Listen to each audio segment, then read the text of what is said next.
Have you ever heard of Dr. Viktor Frankl? He was a psychiatrist who lived through the absolute horror of Nazi concentration camps. And in that unimaginable darkness, he made a discovery about being human that is, well, it's profound. It offers a powerful lesson for anyone facing any kind of hardship, and it all boils down to one critical question. You see, Frankl saw with his own eyes that it wasn't about who was the strongest physically. Not at all. It was something much, much deeper.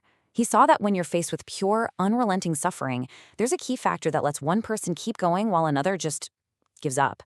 And the answer he found, it honestly changes everything. So, his first huge insight was about the nature of freedom itself. He realized that even though his captors could control his body, his environment, pretty much his entire fate, there was one thing, one single thing, they could never, ever take from him. And here it is, the core of his whole idea. If you can't change your situation, and let's be real, he definitely couldn't, you always have the last and greatest freedom, the freedom to choose your attitude about it. The real power isn't about escaping your circumstances, it's about choosing how you're going to respond to them. That's the one thing that is always, always yours. Okay, so starting with this idea of inner freedom, Frankl then came up with this surprisingly simple way to understand one of the toughest human emotions there is: despair. He actually broke it down into an equation. For Frankl, despair wasn't just some vague, hopeless feeling. Nope, it was a very specific condition. It was suffering without meaning. What he saw was that as long as a person couldn't find any kind of meaning or purpose in their suffering, they were likely to fall into despair. And in the worst cases, even take their own life. And this is his logic boiled down to a simple formula. Despair equals suffering minus meaning. D equals S minus M. It's such an elegant way to think about it, right? Because, let's face it, suffering is just part of life. We can't always get rid of the S in that equation. So here's the crucial takeaway.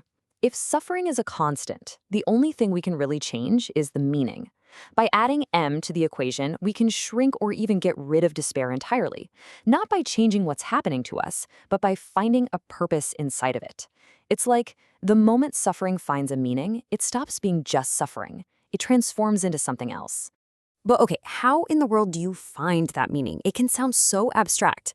Well, Frankl was super practical about this. He laid out 3 clear, distinct paths that are open to literally every single one of us, no matter what our situation is. So here are the 3 paths. First, you can find meaning through action, by creating something, by doing a job, by finishing a task. Second, you can find it through experience, by appreciating beauty in the world, or, and this is a big one, by loving another person. And third, if those first 2 just aren't possible, you can find meaning in the attitude you choose to take toward your own fate. To really paint a picture of that second path, Frankl tells this incredible story. One evening in the camp, another prisoner ran into their barracks, telling them all they had to come outside, even though they were exhausted, just to see the sunset. And so they did. They stood there, watching the sky just light up with all these colors. And in that one moment of pure experience, they found a small but profound sense of meaning that was completely separate from the horror around them. This quote, wow, it just perfectly captures that third path attitude. Frankl got a letter from a young student who was paralyzed from the neck down after an accident. And the student wrote that his suffering actually gave him a brand new purpose. He decided he was going to become a psychologist to help other people. He turned his personal tragedy into what Frankl called a personal triumph. He found his deepest meaning not in spite of his suffering, but because of it. And all of this brings us to the very heart of Frankl's philosophy. He believed that the main thing that drives us as human beings isn't pleasure, it's not power, it's meaning. He called it our will to meaning.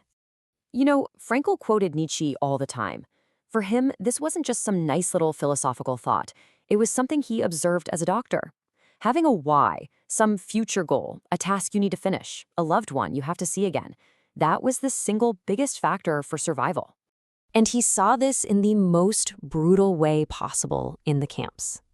The people who were most likely to make it were the ones who felt they had some meaning to fulfill in the future. On the other hand, the people who said, "I have nothing left to expect from life," those were the ones who gave up. Their why was gone, and their ability to put up with the how just vanished right along with it. So this leads us to Frankl's final and maybe most revolutionary idea. It's a total flip in how we think about the meaning of life, especially for people who feel like they have none. He called it a Copernican reversal. Like when Copernicus realized the Earth actually revolves around the sun, not the other way around. Frankl realized we've all been asking the wrong question about the meaning of life this whole time. He saw that his suicidal patients were just stuck. They were constantly asking, what can I get from life? And they were always disappointed when life didn't give them what they wanted. So he just stopped that line of questioning completely. And there it is, the reversal. He flipped the question 180 degrees. It's not about what you expect from life, it's about what life expects from you. And all of a sudden, the responsibility shifts. You're not just a victim waiting for life to hand you some meaning, you are an active person who's responsible for answering life's call. And so, in the end, Frankl's question gets turned right back to us, to you. This isn't just about surviving a tragedy, it's about how to live a truly meaningful life. The ultimate question isn't, what's the meaning of my life? Instead, it's, what is life asking of me, right here, right now? What work, what person, what attitude is it demanding from you? The answer is out there, just waiting for you to fulfill it.